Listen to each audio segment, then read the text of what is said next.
Part 2.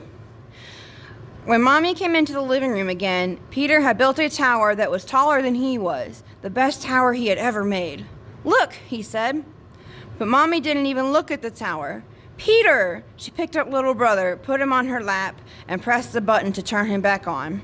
As soon as he was on, little brother started to scream. His face turned red. "I didn't mean to." "Peter, I told you. He's not like your other toys. When you turn him off, he can't move, but he can still see and hear. He can still feel, and it scares him. He was knocking down my blocks." "Babies do things like that," Mommy said. "That's what it's like to have a baby brother." Little brother howled. "He's mine," Peter said too quietly for Mommy to hear. But when little brother had calmed down, Mommy put him back on the floor and Peter let him toddle over and knock down the tower. Mommy told Peter to clean up the wrapping paper and she went back into the kitchen. Peter had already picked up the wrapping paper once and she hadn't said thank you.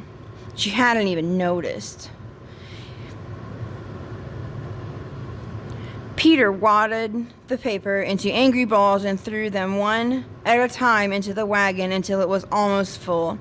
That's when little brother broke the fire engine.